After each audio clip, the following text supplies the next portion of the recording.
Puji Tuhan, salam sejahtera buat kita semua.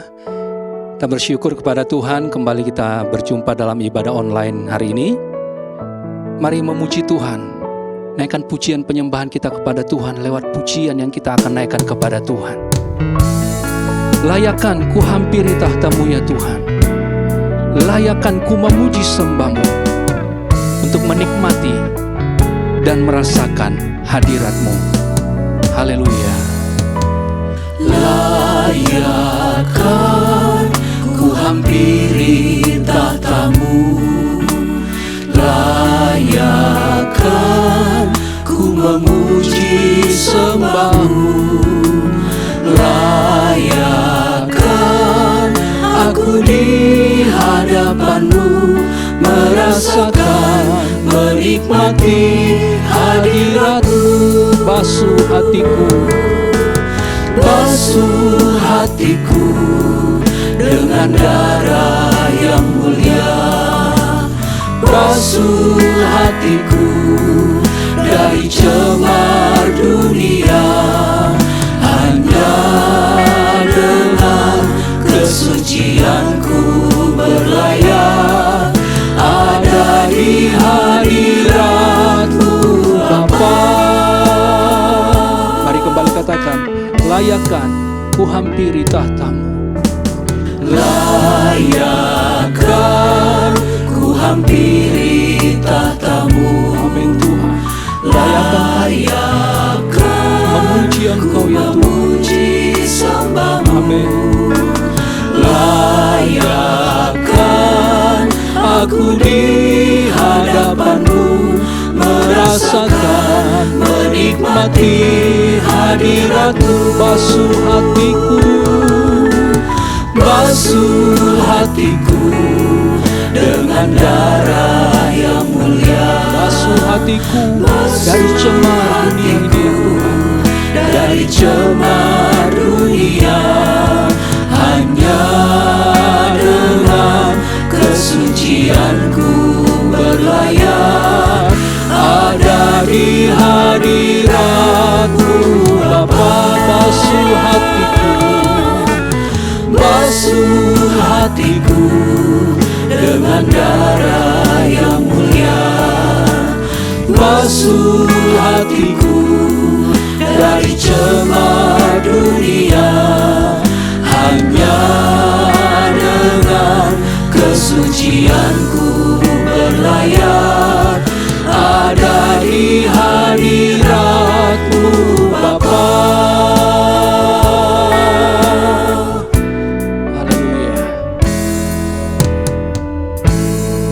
Haleluya, puji Tuhan. Layakan kami menghampiri tahta-Mu Tuhan, layakan kehidupan kami, basuh hati kami, untuk kami benar-benar layak ada di hadapan hadirat-Mu. Hanya dengan kesucian kami berlayak ada di hadapan hadirat-Mu ya Tuhan. Terima kasih Bapa yang baik buat kesempatan yang Tuhan berikan kepada kami.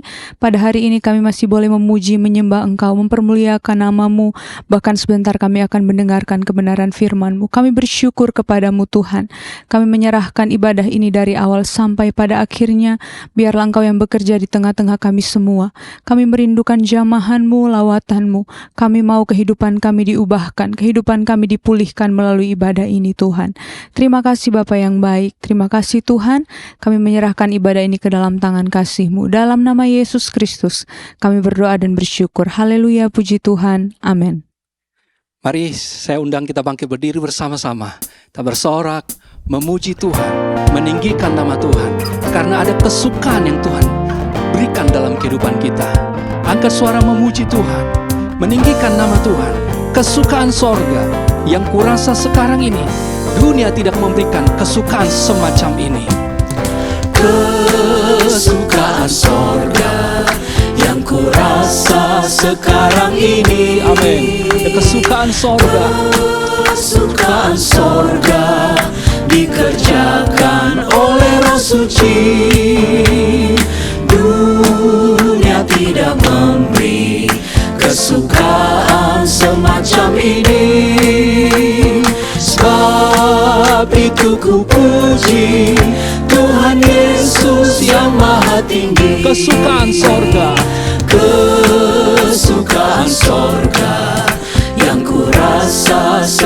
sekarang ini. Kesukaan sorga dikerjakan oleh Roh Suci, dikerjakan oleh Roh Suci. Dunia tidak memberi kesukaan semacam ini. Sebab itu ku puji Tuhan Yesus yang Maha Tinggi. kesukaan sorga, Kesukaan sorga yang ku rasa sekarang ini. amin. Kesukaan sorga yang dikerjakan oleh Roh Kudus bekerja di dalam diri kita, amin. Amin Tuhan. Dunia tidak memberi kesukaan semacam ini. Sebab itu ku puji Tuhan Yesus yang Maha Tinggi. Betapa heranlah sabdanya bekerja di dalam kehidupan kita. Haleluya. Betapa heranlah, heranlah, heranlah, betapa heranlah, heranlah. Apa tak diduga diberi oleh sabdanya. Betapa heranlah, heranlah, Betapa heran, betapa heranlah, heranlah, heranlah, betapa heranlah, heranlah. Apa tak diduga diberi oleh sabdanya. Betapa heranlah, heranlah, betapa heran, betapa heranlah, heranlah, heranlah, betapa heranlah, heranlah. Apa tak diduga diberi oleh sabdanya. Betapa heranlah, heranlah. aku memuliakan Tuhan, hatiku bergembira di dalam Dia. Aku memuliakan Tuhan dan hatiku bergembira dalam Dia. Karena perbuatannya amat besar dan suci namanya. Aku memuliakan, mari kita muliakan Tuhan, agungkan Dia, angkat suara memuji Dia. Haleluya, amin, amin Tuhan. Karena perbuatannya amat besar dan suci namanya. Aku memuliakan Tuhan dan hatiku bergembira di dalam Dia. Dan hatiku bergembira dalam Dia. Karena perbuatannya amat besar dan suci namanya. Aku memuliakan Tuhan, aku memuliakan Tuhan, dan hatiku bergembira dalam Dia. Karena perbuatannya amat besar dan suci namanya. Aku memuliakan Tuhan, mari muliakan Dia, puji Dia, sorak-sorai memuliakan nama Tuhan. Amin. Karena perbuatannya amat besar dan suci namanya. Perbuatan yang amat besar dan suci, mulia namanya. Puji Tuhan, silakan duduk. Haleluya. Mata dan hati kita biar kiranya tertuju kepada Tuhan, untuk mengikuti kehendak Tuhan. Kita perlu bimbingan Tuhan senantiasa dan selalu membimbing kehidupan kita untuk hidup dalam rencananya Tuhan, sehingga kita mengikuti kehendak Bapa kita di dalam sorga. Karena itu buka hati kita terus untuk Roh Tuhan berbicara. Mari naikkan pujian kepada Tuhan. Mataku tertuju padamu. Amin ya Tuhan. Mata kami tertuju kepada Engkau ya Tuhan, mengikuti kehendak-Mu. Haleluya.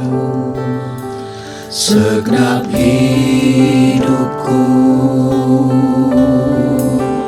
ku serahkan padamu. Bimbing aku masuk rencanamu, untuk membesarkan kerajaan-Mu. Ku mau mengikuti kehendak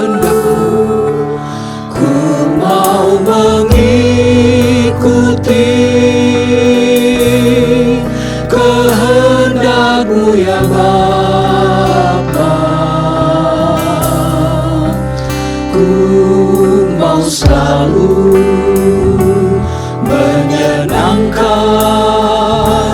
hati-Mu. Mataku tertuju kepadamu ya Tuhan. Mataku tertuju padamu. Segenap hidup kami Segenap serahkan kepadamu ya Tuhan. ku serahkan padamu. Bimbing aku, Bimbing aku masuk rencana-Mu untuk membesarkan kerajaan-Mu. ku mau mengikuti kehendak-Mu. Ku mau mengikuti kehendak-Mu ya Bapa. Ku mau selalu menyenangkan hati-Mu. Ku mau mengikuti kehendak-Mu ya Bapa. Mau mengikuti kehendak-Mu ya Bapa. Ku mau selalu menyenangkan hati-Mu. Ku mau mengikuti kehendak-Mu. Ku mau mengikuti kehendak-Mu ya Bapa. Ku mau selalu menyenangkan hati-Mu.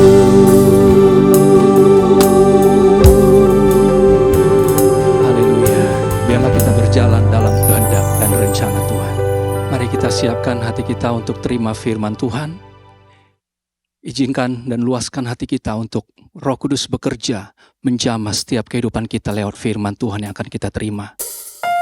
Mari saya undang kita bangkit berdiri bersama-sama. Naikkan pujian kepada Tuhan. Kami berkumpul memuji-Mu.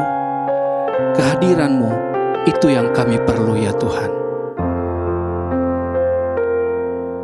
Kami berkumpul untuk memuji-Mu. Kami berkumpul untuk menyembah-Mu. Kehadiran-Mu Tuhan, Kehadiran-Mu itu yang kami perlu. itu yang kami Ya Tuhan. perlu. Jamahlah Tuhan, urapilah kami. Kami berkumpul untuk memuji-Mu. Kami berkumpul untuk memuji-Mu. Kami berkumpul untuk menyembah-Mu. Kehadiran-Mu itu yang kami perlu. Jamahlah Tuhan, urapilah kami. Bukalah Tuhan hati kami, Bukalah Tuhan biar Roh-Mu bekerja lewat firman Tuhan. untuk mengerti seluruh sabda-Mu. Firman-Mu Tuhan menjawab segala tantangan. Biar nama-Mu dimuliakan. Lagi katakan, kami berkumpul untuk memuji Engkau ya Tuhan. Kami berkumpul untuk memuji-Mu. Kami berkumpul untuk menyembah-Mu. Kehadiran-Mu, Kehadiran-Mu itu yang kami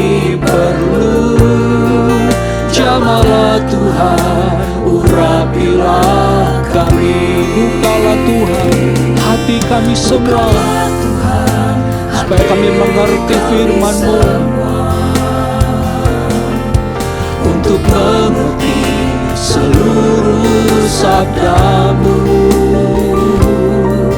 Firman-Mu Tuhan menjawab segala tantangan, biar nama-Mu dimuliakan. bukalah Tuhan hati kami. Oh haleluya, Kami semua agar kami dapat mengerti sabda-Mu ya Tuhan. untuk mengerti Haleluya. firman-Mu Tuhan menjawab segala tantangan, biar nama-Mu dimuliakan.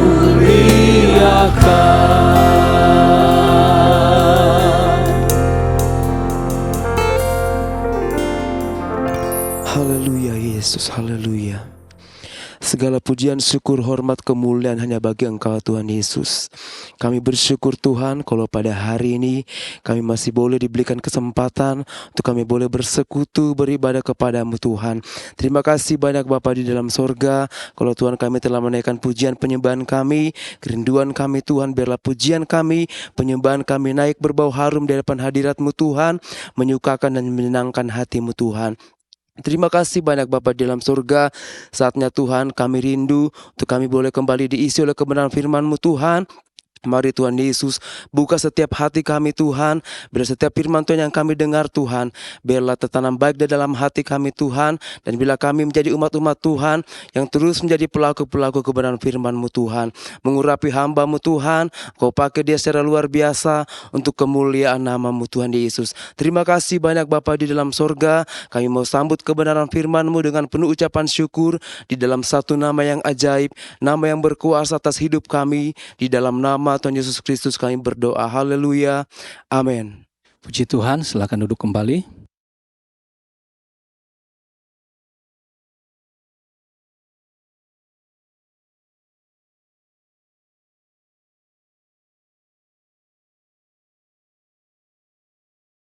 Puji Tuhan. Berbahagia kita ada di suasana ibadah. Walaupun saudara ada di tempat masing-masing, tetapi kita percaya dan selalu percaya Tuhan melihat hati kita yang mengikuti ibadah dengan kesungguhan hati, dengan rasa haus untuk menerima jamahan Tuhan, kekuatan Tuhan yang akan meneguhkan iman kita, sekaligus juga meneguhkan perjalanan pengiringan kita kepada Tuhan. Bapak Ibu Saudara, pada hari ini kita akan melihat satu kebenaran di dalam firman Tuhan mengenai pengajaran-pengajaran Yesus yang dibawa, atau lebih tepatnya dibawakan dengan cara yang berbeda. Banyak kali kalau saudara melihat di dalam catatan-catatan Injil, Matius, Markus, Lukas, dan Yohanes, maka Yesus lebih banyak menggunakan waktunya untuk berbicara dengan lugas, dengan terus terang, baik itu di hadapan kerumunan massa maupun juga di hadapan seorang demi seorang. Tetapi ternyata di dalam Alkitab tidak jarang, tidak sedikit Yesus mengajar atau memberitakan pengajarannya tidak secara langsung, tetapi menggunakan bahasa-bahasa perbandingan atau ilustrasi. Dan di dalam Alkitab dikenal dengan perumpamaan. Kalau kita melihat di dalam Matius pasal yang ke-13 ayat 10 sampai ayat 17, Kita akan mengawali pemahaman kita tentang pengajaran-pengajaran Yesus di dalam kategori perumpamaan itu melalui ayat-ayat ini, saudara. Matius pasal yang ke-13 dari ayat 10 sampai ayat 17. Maka firman Tuhan tertulis demikian. Maka datanglah murid-murid dan bertanya kepadanya, "Mengapa engkau berkata-kata kepada mereka dalam perumpamaan?" Jawab Yesus, "Kepadamu diberi karunia untuk mengetahui rahasia kerajaan sorga, tapi kepada mereka tidak.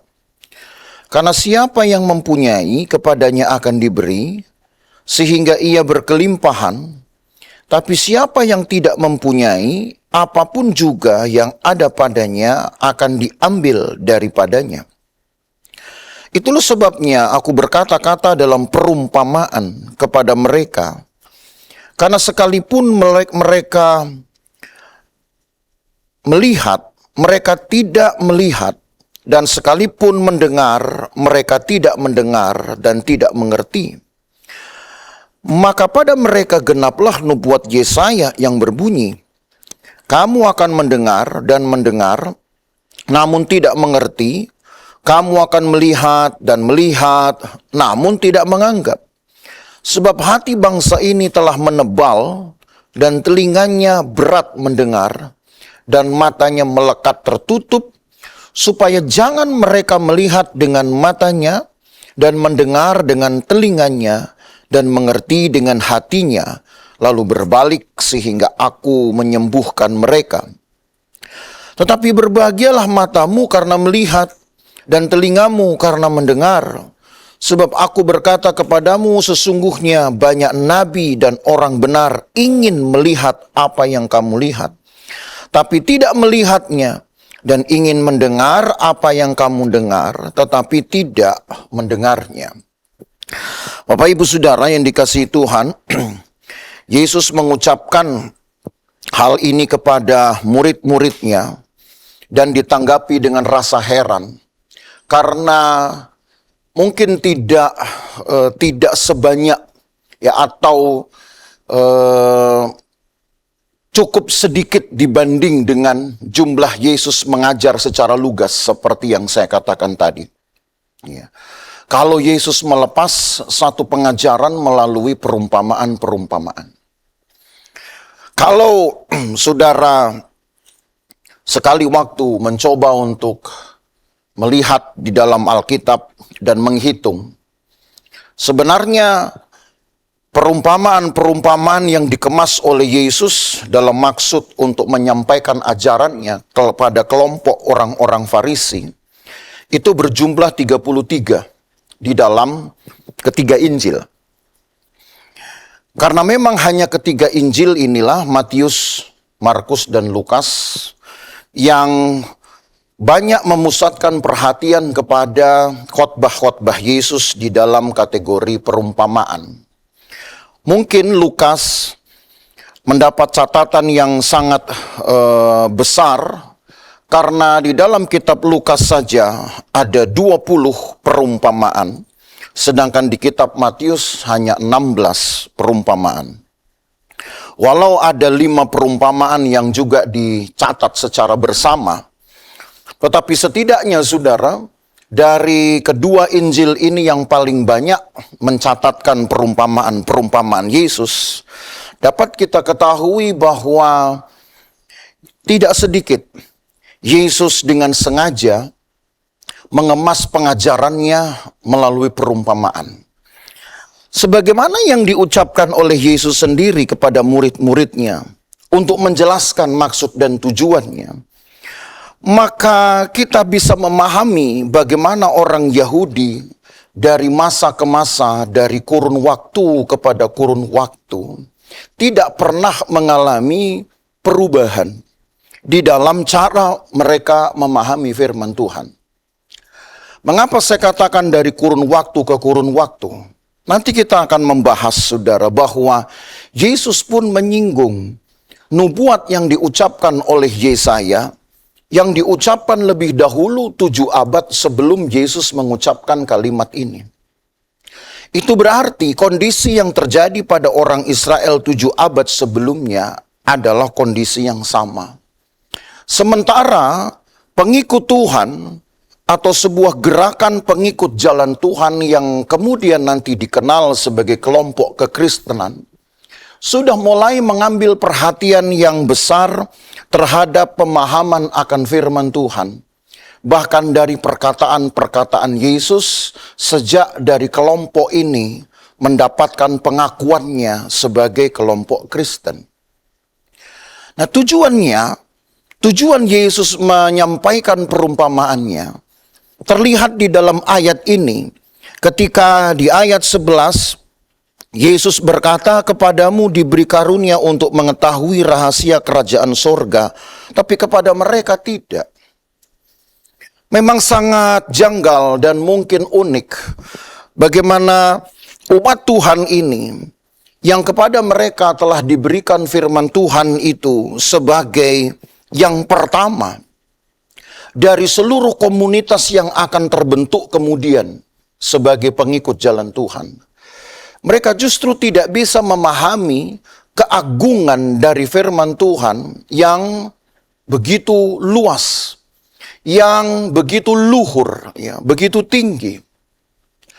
Karena sejak dari pemberian firman Tuhan itu kepada generasi yang dilepaskan dari Mesir, maka berkembanglah pemahaman-pemahaman firman Tuhan sampai kepada generasi-generasi Israel yang hidup di zaman para nabi. Yang sebenarnya menekankan satu hal yang sama, ya, satu kerinduan Allah yang sama, supaya mereka dapat disebut sebagai anak-anak kerajaan. Karena Yesus atau karena Tuhan yang dipercayai oleh orang-orang Israel, itu dipercayai sebagai oknum, sebagai kekuatan, sebagai substansi hidup yang memiliki kerajaan. Punya kewenangan. Bukan hanya orang asing atau satu oknum yang tidak memiliki tempat tinggal.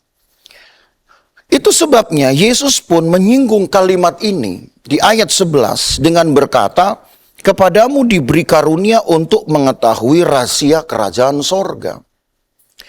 Jadi apapun saudara isi dari firman Tuhan, sekalipun itu menyangkut tentang kesembuhankah, menyangkut juga tentang pertobatankah, ya, menyangkut bahkan tentang etika, kehidupan bersosial, banyak materi yang Yesus sampaikan. Tapi intinya hanya satu, apakah seseorang sudah layak atau memang seseorang itu mau dipersiapkan untuk menjadi warga dari kerajaan Allah. Maka ada rahasia kerajaan yang dinyatakan oleh Yesus melalui khotbah-khotbahnya. Tetapi lagi sekali saya katakan yang unik adalah bahwa orang Israel ini sendiri sebagai kelompok pertama yang memiliki firman, kelompok pertama yang dikaruniakan firman, dan bahwa firman ini pun mengandung kekuatan untuk melakukan apa saja, menghadirkan apa saja, itu tidak bisa mereka pahami. Sehingga dengan maksud agar mereka tertelanjangi, orang-orang Farisi ini khususnya, orang-orang Yahudi, tertelanjangi oleh karena keangkuhan mereka. Karena mereka menganggap mereka banyak tahu tentang firman, tapi sebenarnya mereka tidak tahu apa-apa. Maka dengan maksud untuk menelanjangi keangkuhan mereka, Yesus menggunakan khotbah-khotbah dengan bahasa-bahasa perbandingan. Yang sebenarnya kalau dilihat itu dari usia atau sebutlah dari kemampuan seseorang memahami perumpamaan, itu seharusnya diberikan kepada orang-orang muda atau kepada kelompok yang lebih kecil. Sebutlah remaja-remaja atau anak-anak yang memang baru memahami sesuatu dengan sebuah pengisyaratan, ya, sebuah perbandingan, atau yang mungkin biasa juga kita sebut dengan kata tipologi. Dan itu justru yang Yesus pakai untuk orang-orang Farisi yang sebetulnya mereka lebih tepat disebut sebagai golongan pemikir-pemikir.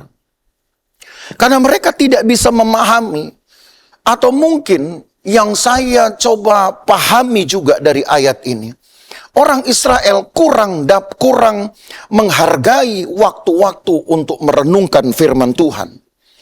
Kurang menghargai waktu-waktu untuk memahami kedalaman dari perkataan-perkataan firman, baik yang diucapkan oleh Yesus maupun yang sudah diucapkan oleh nabi-nabi mereka di periode-periode terdahulu. Karena kalau saudara kemudian membaca di ayat 12, Yesus melanjutkan dengan sebuah keterangan. Karena siapa yang mempunyai, kepadanya akan diberi, sehingga ia berkelimpahan. Tapi siapa yang tidak mempunyai, apapun juga yang ada padanya akan diambil daripadanya. Punya apa?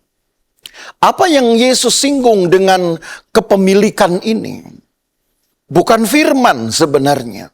Karena kalau jumlah firman itu menjadi acuannya, maka tentu orang-orang Farisi, orang-orang Israel akan unggul secara jumlah, sebab mereka lah yang memiliki banyak sekali dalil-dalil firman Tuhan sejak dalam perjanjian lama.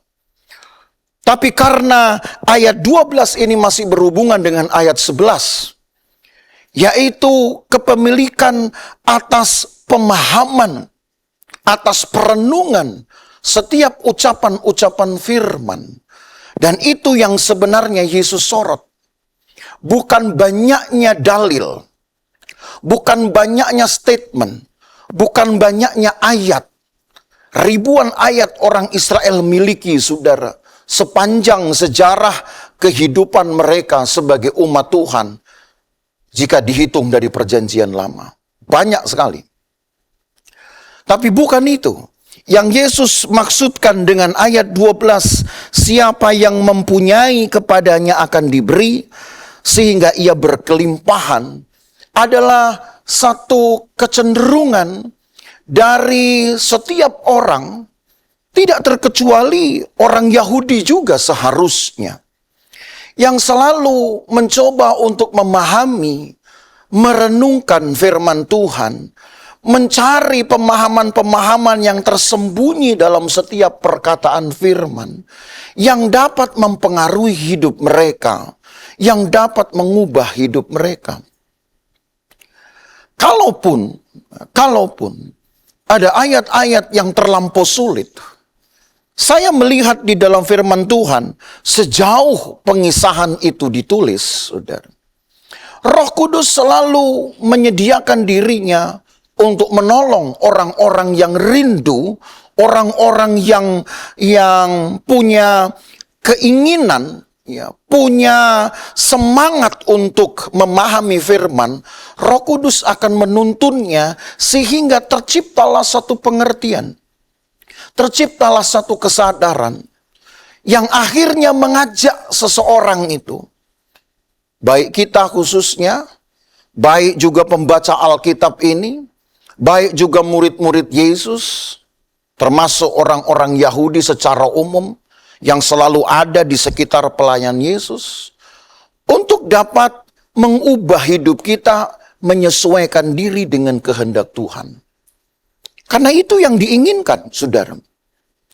Setiap firman itu membentuk manusia untuk memahami kebenaran, untuk dapat memahami juga ketidakbenaran, sehingga dari pemahaman ini akan timbul satu keinginan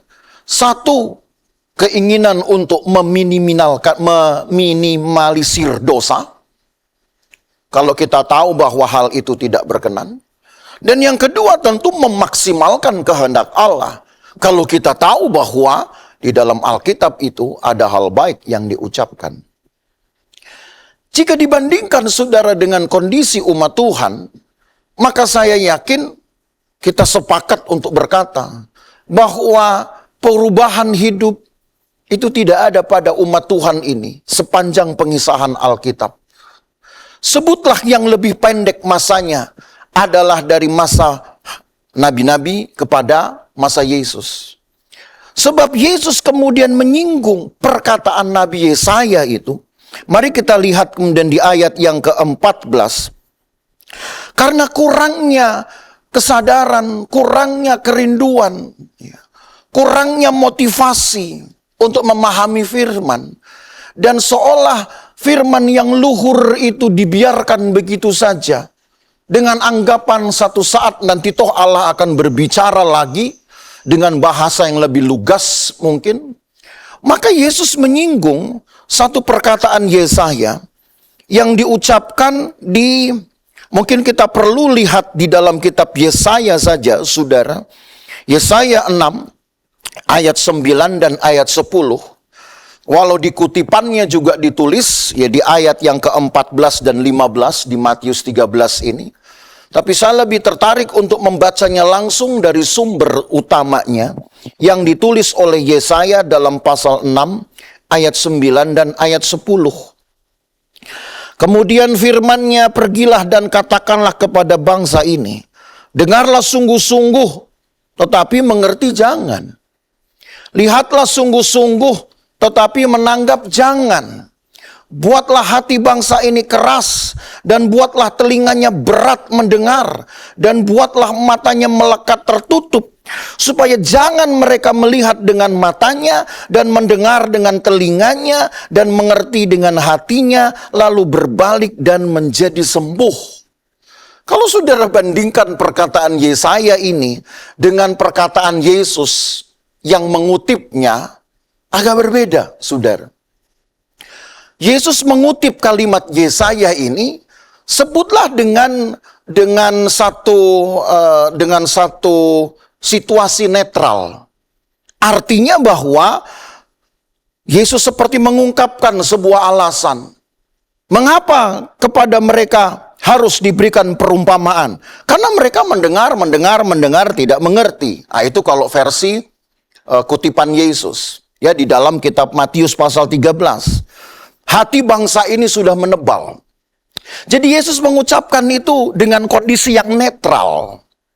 Tapi kalau saudara melihat kepada catatan Yesaya sebagai sumber utamanya, maka kondisinya berbeda, saudara. Justru kalau saudara memahami pembacaan ini, seolah ini memang satu pengkondisian bahwa orang Israel tidak perlu mengertilah. Orang Israel memang tidak usah sampai perlu menanggapi serius firman Tuhan. Berbeda, saudaranya. Pertanyaannya kenapa? Yesus mengutip perkataan Yesaya secara netral saja. Tapi justru Yesaya mengucapkan satu kalimat yang mengkondisikan Israel sebagai orang yang tidak perlu percaya. Tidak perlu bahkan menanggapi firman. Tentu ada alasan, Bapak Ibu Saudara. Karena yang Yesaya ucapkan ini datang dari sebuah akumulasi ketidakpercayaan orang Israel dalam kurun waktu yang lebih lama lagi, Saudara. Dalam kurun waktu sampai dari zaman Musa mungkin kita hitung. Orang Israel dari periode ke periode, generasi ke generasi, seperti enggan memahami firman Tuhan. Siapapun yang berkata, seolah tidak mempengaruhi kekuatan dari perkataan firman. Padahal ada Musa di sana, ada Yosua di sana, ada Samuel di sana, ada Daud di sana.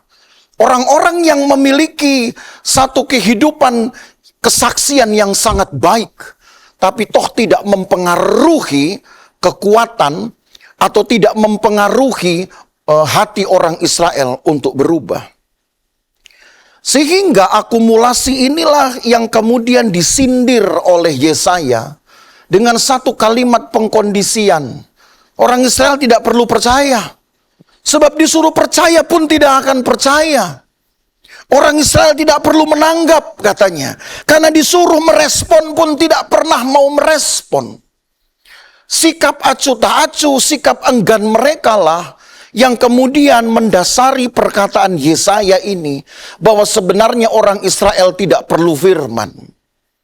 Tetapi karena Allah yang punya firman, saudara, bukan Yesaya yang menentukan apakah kepada Israel harus diberi firman atau tidak. Karena yang punya firman adalah Allah. Yang punya firman adalah Yesus. Taruh kata nabi-nabi ini mungkin memiliki satu sikap pembelaan yang sedikit emosional begitu ya. Daripada tidak menghargai firman, lebih bagus tidak usah diberikan firman. Itu alasan yang baik, saudara, untuk seorang nabi yang mau membela firman Allah. Mungkin kalau ada nabi seperti itu di zaman sekarang, mungkin akan terlihat akan dijauhi banyak orang. Daripada jemaat tidak menanggapi firman, lebih baik tidak usah diberikan firman. Tapi lagi sekali bahwa yang punya firman adalah Allah. Allah berkehendak, apapun sikap hati orang Israel, firman harus diberikan kepada mereka. Nah itu sebabnya ketika Yesus mengutip perkataan Yesaya ini, Yesus mengutip dengan bahasa yang lebih netral. Sekalipun mereka punya kecenderungan tidak menganggap firman, sekalipun orang Israel punya kecenderungan untuk tidak mau memahami firman, tapi karena kasihnya Allah tetap akan berfirman kepada mereka hanya dengan cara yang berbeda, yaitu dengan perumpamaan. Siapa tahu, mungkin Allah juga memiliki suatu perhitungan seperti ini, saudara ya. Siapa tahu, lambat laun dengan pemberitaan firman yang dikemas dengan cara memperbandingkan cerita dengan kenyataan, itulah perumpamaan. Maka orang Israel pelan-pelan akan tumbuh kesadarannya. Maka saudara melihat beberapa kebenaran di sini, bahwa bagaimanapun juga, apapun keadaan manusia, bagaimanapun sikap hati manusia terhadap firman, Allah tetap punya kerinduan untuk memberikan firman kepada seseorang. Maka berbahagialah kita, saudara, jikalau di dalam keadaan kita yang mungkin acuh tak acuh, saudara mungkin juga sudah mulai enggan untuk memahami firman lebih jauh, lebih luas. Saudara, kita harus bersyukur bahwa Allah tetap ingin berfirman dengan kita. Tapi kalau firman itu kemudian datang kepada kita di dalam bentuk perumpamaan, maka berarti kita sudah menjadi seorang yang kecil sekali rohaninya. Sebab perumpamaan itu seringkali diberikan hanya untuk anak-anak kecil, seperti tadi saya katakan. Maka menjadi kerdillah kita, kerdillah cara kita memahami, dan kerdil juga berarti iman kita. Kalau kita enggan untuk memahami firman dan paling tidak merenungkan firman itu.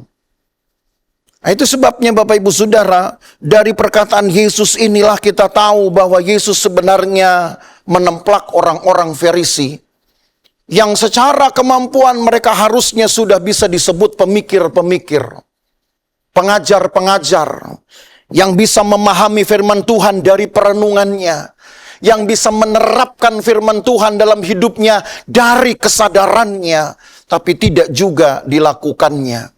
Mereka lebih suka mungkin ada di dalam keadaan kecil atau kerdil rohani. Dan kalau itu terjadi pada kita, saudara, maka sangat disayangkan kalau kita dengan lamanya waktu kita mengikut Tuhan, dengan lamanya kita menjadi warga gereja, tapi kita belum layak menjadi warga kerajaan sorga.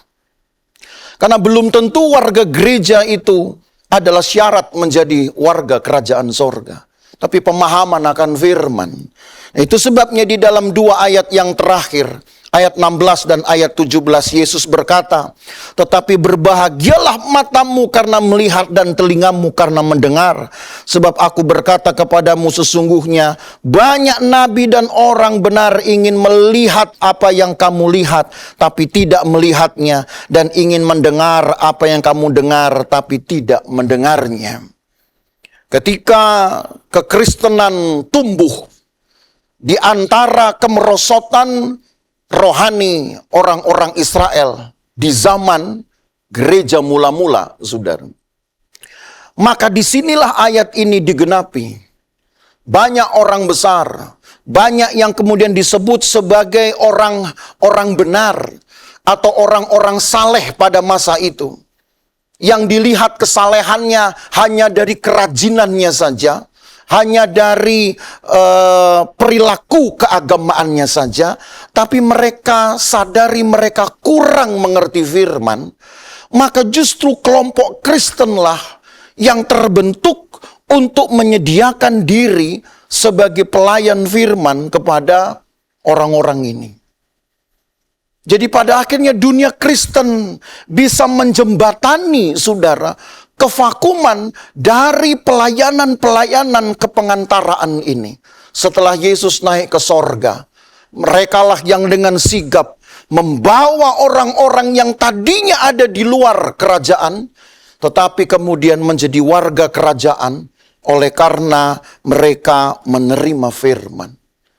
Jadi kalau kondisi itu Yesus sebut dengan kata berbahagia matamu bisa melihat hal-hal yang luar biasa di balik teks ayat Alkitab ini. Kita melihat kita hanya membaca satu teks, tapi berbeda kalau ayat itu kita alami, ayat itu menjadi pengalaman, ya, menjadi kehidupan kita. Itu yang tadi saya katakan tidak ada pada orang Israel. Tapi tumbuh kepada kelompok baru yang disebut dengan Kristen. Dan kiranya itu juga tumbuh, saudara, di dalam hati kita. Di dalam hati ibu bapak, di dalam hati dari jemaat Tuhan, bapak ibu saudara. Sehingga kitalah yang disebut orang-orang berbahagia. Karena kita akan memiliki pengalaman-pengalaman hebat dari Tuhan. Tentang Tuhan, bersama dengan Tuhan. Walau awalnya kita hanya membaca satu teks saja. Tapi bukankah kebenaran itu memang datang dari sebuah kalimat di dalam Alkitab? Lalu kemudian kalimat itu akan menghadirkan pengalaman-pengalaman hebat bersama dengan Tuhan. Apa yang tidak dimiliki oleh orang Israel, kita bersyukur kalau kita bisa memilikinya, saudara, bagi gereja Tuhan. Saudara dan saya di situ di dalamnya. Sehingga banyak orang nanti akan mencari kita. Bukan karena kita punya firman. Lagi sekali firman itu punya Allah. Firman itu hanya punya Yesus. Tapi pada kita ada satu kehidupan. Penerapan langsung dari firman ini. Sehingga orang pun ingin mengalami apa yang kita alami dari firman. Hasil dari kekuatan firman. Sehingga tidak perlu bagi kita harus diceritakan dengan perumpamaan. Karena dengan bahasa lugas kita bisa memahami. Dengan bahasa lugas kita bisa menerima. Dengan bahasa lugas tumbuh kepercayaan. Dengan bahasa yang lugas tumbuh satu kerinduan untuk melayani. Tuhan memberkati kita Bapak Ibu Saudara. Kiranya dengan setiap firman Tuhan yang diberitakan, dibentangkan kepada saudara. Di tiap-tiap jam ibadah. Tidak terlepas pada hari Minggu saja. Saya yakin banyak firman sudah kita dengar. Banyak firman saudara terima. Tapi pertanyaannya, bangkitkan selalu pertanyaannya. Apakah ada rasa kerinduan untuk selalu merenungkan dan memahaminya? Ingat tadi saya katakan, kalaupun kita tidak memahami, tetapi Tuhan lihat ada kerinduan Roh Kudus yang akan membimbing kita untuk memahami. Tapi sekali kita enggan, maka rahasia firman Tuhan akan tertutup. Sehingga jangan-jangan akan terjadi kembali apa yang Yesus ucapkan untuk orang Israel. Mendengar, tapi tidak memahami. Melihat, tapi tidak mengalami. Dan jangan sampai kita mengulang kembali kesalahan mereka, saudara. Cukuplah yang menjadi sejarah itu tinggal pada sejarah. Sekarang kita membuat satu catatan baru. Bahwa kita mendengar tapi langsung memahami. Kita melihat dan mengalami. Sehingga orang-orang lain pun juga punya kerinduan yang sama. Dan Tuhan dipermuliakan di dalam firman-Nya. Tuhan memberkati. Saya rindu kita berdiri untuk menyanyikan sebuah pujian. Mendasari atau menerima firman Tuhan ini hanya dengan satu kerinduan merenungkan firman Tuhan, maka segala kekayaan, kekuatan, rahasia yang disebut dengan rahasia menjadi pengalaman kita semua. Maka dengan menyanyikan satu pujian yang berkata, Engkau sungguh indah tiada taranya, Sungguh menakjubkan kita memahami, mempercayai bahwa hikmat Tuhan itu tidak terselami, tidak terduga kasih-Nya, dan satu kerinduan kalau Dia masih ingin berfirman, lepas dari sikap saudara menerima, antusias atau enggan, Dia tetap berfirman. Maka jangan enggan supaya engkau jangan seperti orang Israel. Kau sungguh indah tiada taranya, sungguh menakjubkan, sungguh ajaib untuk dimengerti, lebih dari semua yang ada. Hikmat-Mu tiada terselami, kasih-Mu dalam tak terduga. Kau sungguh indah tiada taranya, mulia dan berkuasa. Ku kagum hormat akan Engkau, ku kagum hormat akan Engkau. Kau Allah yang layak dipuji, ku kagum akan Engkau. Haleluya. Kau sungguh indah tiada taranya, sungguh menakjubkan,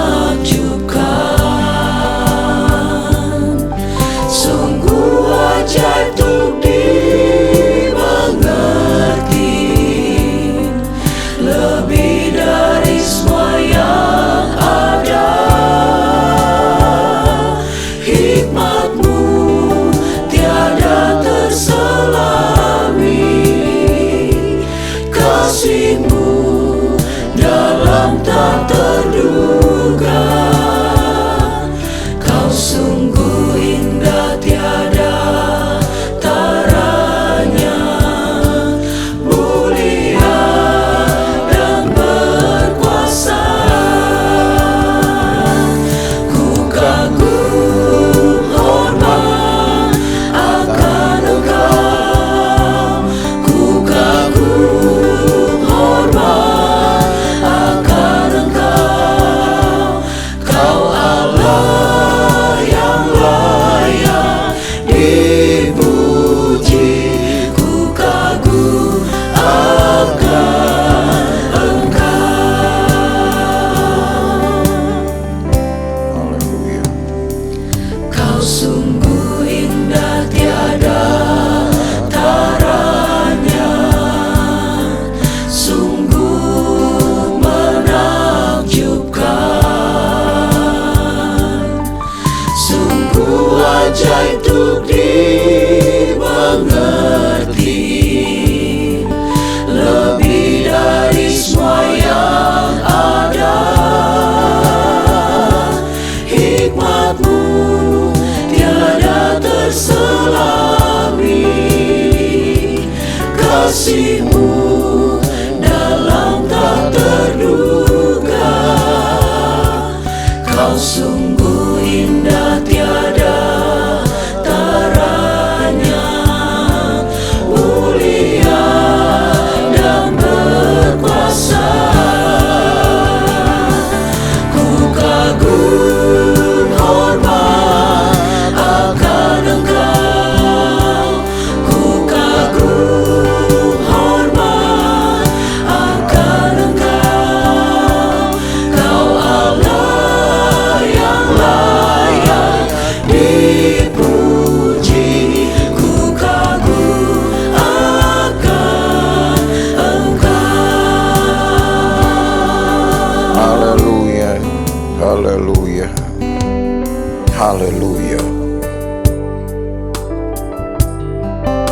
Allah bukan hanya sekedar perkataan-perkataan, karena Yesus mungkin punya banyak cerita.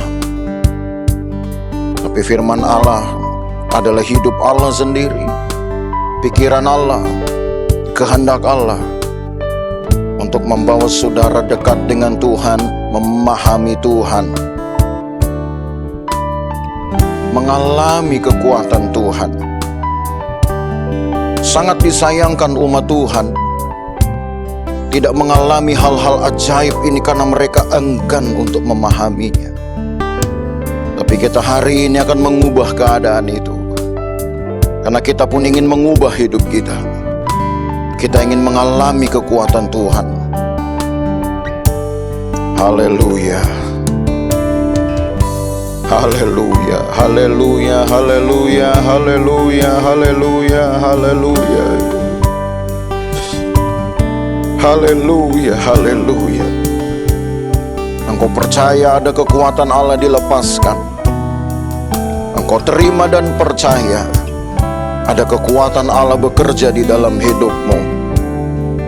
Haleluya, haleluya.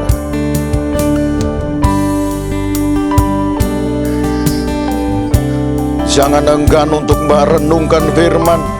Jangan enggan untuk percaya. Jangan ulangi kesalahan umat Tuhan dengan membiarkan kekerdilan rohani itu menghidupi mereka. Terima, percaya, dan miliki kekuatan Allah. Kagum akan Engkau ya Tuhan. Kagum akan kekuatan-Mu, kebesaran-Mu. Haleluya, haleluya. Haleluya, haleluya, haleluya, haleluya.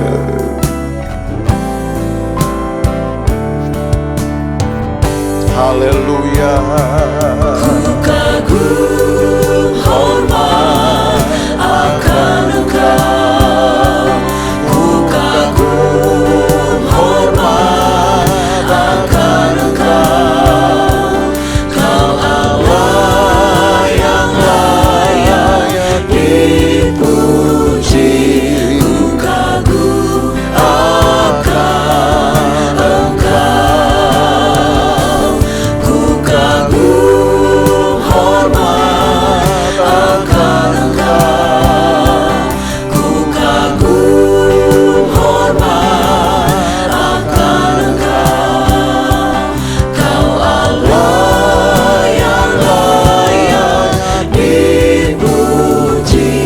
Ku kagum akan Engkau.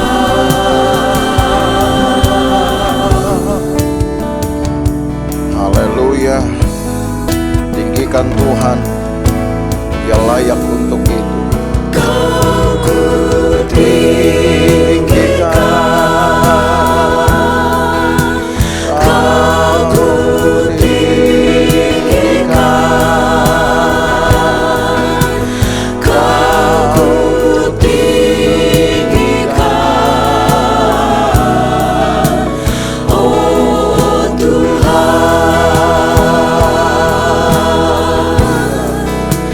Kau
biasa. Luar biasa Engkau Tuhan Yesus. Karena hidupmu sendiri adalah satu kekuatan. Firman-Mu juga adalah satu kekuatan. Pelayananmu itu bukan hanya sekedar sejarah, tapi juga satu berita. Berita yang melegakan. Ada firman yang hadir untuk hidup bersama dengan orang-orang percaya. Menghadirkan pengalaman-pengalaman hebat di dalam kehidupan orang percaya. Terima kasih Tuhan Yesus. Jikalau sekian banyak abad umat Tuhan yang seharusnya lebih dahulu memahami firman, tapi mereka tidak dapat menyenangkan hati Allah dengan firman. Biarkanlah kami sekarang di masa ini, gereja Tuhan akhir zaman, dapat menjadi satu tuaian yang menyenangkan hati Allah. Karena kami tahu firman Tuhan, kami tahu hati Tuhan, bukan dengan hikmat kami, tapi karena Roh Kudus membimbing kami melihat satu semangat dan motivasi untuk memahami rahasia Allah. Maka akhirnya kami tahu, kami bisa melakukan, kami bisa mewujudkan kehendak Tuhan. Dan kami pun dapat menjadi teladan bagi pengalaman-pengalaman hebat bersama dengan Tuhan. Maka nama Tuhan pun dipermuliakan. Engkau pun tentu akan disenangkan Tuhan. Terima kasih Tuhan Yesus. Kami berdoa sebagaimana firman Tuhan telah dibentangkan. Kami berdoa supaya timbul di dalam hati kami kerinduan untuk merenungkan firman.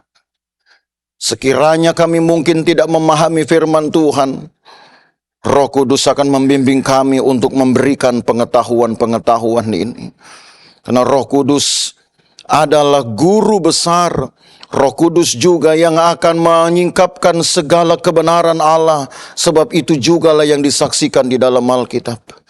Kami tahu, maka kami banyak melakukan hal yang benar. Makin banyak kami melakukan hal yang benar, maka Tuhan pun akan disenangkan dan dipermuliakan. Berkati umat-Mu Tuhan, berkatilah mereka di dalam kesibukan mereka masing-masing. Berkati umat Tuhan dan bedakan mereka sebagaimana firman Tuhan juga katakan, Engkau bisa membedakan yang beribadah dengan yang tidak beribadah. Maka bedakanlah umat-Mu dari kumpulan banyak orang yang mungkin hanya mengaku pengikut Tuhan, tapi tidak menjiwai firman Tuhan di dalam hidup mereka. Engkau berkati, Engkau pelihara, jauhkan dari bahaya celaka perbuatan jahat orang lain ya Tuhan. Amankan hidup mereka, semua orang yang mengasihi Engkau. Terima kasih banyak Tuhan Yesus. Kalau kami juga akan mengakhiri ibadah ini, biarlah penyertaan Tuhan ada atas jemaat-Mu di rumah-rumah mereka, dimanapun mereka berada ya Tuhan. Keluarga demi keluarga, rumah demi rumah, Tuhan jagai dan Tuhan pelihara. Halaukan dari segala bahaya celaka perbuatan jahat orang lain. Terima kasih banyak Tuhan Yesus. Dan kami akan memohonkan berkat. Maka terimalah berkat dari Allah Bapa, kasih sayang dalam persekutuan dengan anaknya Yesus Kristus, penyertaan Roh Kudus, memelihara kita dari hari ini sampai selama-lamanya. Dan berkat ini kita terima di dalam nama Tuhan Yesus Kristus. Dan kita yang percaya bersama berkata, amin. Selamat hari Minggu.